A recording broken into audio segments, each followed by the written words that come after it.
ಅನಂತ್ ಕುಮಾರ್ ಅವರು ಇದ್ದಾಗಲೂ ಬಿಜೆಪಿ ಪರ ಪ್ರಚಾರ ಮಾಡಿದ್ದೆ, ಈಗಲೂ ಬಿಜೆಪಿ ಪರ ಪ್ರಚಾರ ಮಾಡ್ತೀನಿ ಅಂತ ಮಾಜಿ ಕೇಂದ್ರ ಸಚಿವ ದಿವಂಗತ ಅನಂತ್ ಕುಮಾರ್ ಅವರ ಪತ್ನಿ ತೇಜಸ್ವಿನಿ ಅನಂತ್ ಕುಮಾರ್ ಪ್ರತಿಕ್ರಿಯೆಯನ್ನ ನೀಡಿದ್ದಾರೆ. ಬೆಂಗಳೂರು ದಕ್ಷಿಣ ಲೋಕಸಭಾ ಕ್ಷೇತ್ರದ ಅಭ್ಯರ್ಥಿಯಾಗಿ ಬಿಜೆಪಿ ಅವರನ್ನ ಕಣಕ್ಕಿಳಿಸುತ್ತದೆ ಎಂದು ಅವರ ಅಭಿಮಾನಿಗಳು ಕಾತುರದಿಂದ ಕಾಯ್ತಾ ಇದ್ರು.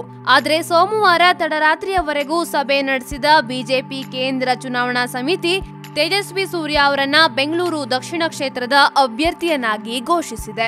ಮಂಗಳವಾರ ಬೆಳಗ್ಗೆ ತೇಜಸ್ವಿನಿ ಅವರ ಮನೆಗೆ ತೆರಳಿ ಹಾಲಿ ಅಭ್ಯರ್ಥಿ ತೇಜಸ್ವಿ ಸೂರ್ಯ ಅವರು ತೇಜಸ್ವಿನಿ ಅವರ ಆಶೀರ್ವಾದವನ್ನ ಪಡೆದಿದ್ದಾರೆ. ಈ ಸಂದರ್ಭದಲ್ಲಿ ಪ್ರತಿಕ್ರಿಯೆ ನೀಡಿದ್ದ ತೇಜಸ್ವಿನಿ ಅವರು, ಪಕ್ಷದ ತೀರ್ಮಾನಕ್ಕೆ ಬದ್ಧರಾಗಿದ್ದೇವೆ. ಅನಂತ್ ಕುಮಾರ್ ಬದುಕಿದ್ದಾಗಲೂ ನಾನು ಪ್ರತಿಯೊಂದು ಚುನಾವಣೆಯಲ್ಲೂ ಅವರೊಂದಿಗೆ ಬಿಜೆಪಿ ಪರ ಪ್ರಚಾರ ಮಾಡಿದ್ದೆ, ಈಗಲೂ ಅದನ್ನೇ ಮಾಡುತ್ತೇನೆ. ತೇಜಸ್ವಿ ಸೂರ್ಯ ಅವರ ಪರ ಪ್ರಚಾರ ಮಾಡೋಣ, ಅದರಲ್ಲೇನು ಎಂದಿದ್ದಾರೆ. ಬೆಂಗಳೂರು ದಕ್ಷಿಣ ಕ್ಷೇತ್ರಕ್ಕೆ ಏಪ್ರಿಲ್ 18ರಂದು ಮತದಾನವಾಗಲಿದ್ದು ಮೇ 23ರಂದು ಫಲಿತಾಂಶ ಹೊರಬೀಳಲಿದೆ.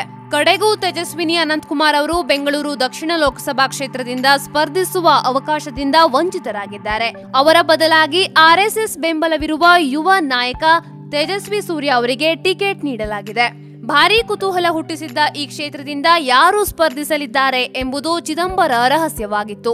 ಯಡಿಯೂರಪ್ಪನವರು ತೇಜಸ್ವಿನಿ ಅನಂತ್ ಕುಮಾರ್ ಅವರಿಗೆ ಟಿಕೆಟ್ ಕೊಡಬೇಕೆಂದು ಹಠ ಹಿಡಿದಿದ್ರೆ ಬಿಜೆಪಿ ಪ್ರಧಾನ ಕಾರ್ಯದರ್ಶಿ ಸಂತೋಷ್ ಅವರು ತೇಜಸ್ವಿ ಸೂರ್ಯಗೆ ಟಿಕೆಟ್ ದೊರಕಿಸಿಕೊಡಬೇಕೆಂದು ಪಟ್ಟು ಹಿಡಿದಿದ್ರು. ಕಡೆಗೂ ಯಡಿಯೂರಪ್ಪನವರಿಗೆ ಹಿನ್ನಡೆಯಾಗಿ ಸಂತೋಷ್ ಅವರ ಮೇಲುಗೈಯಾಗಿದೆ.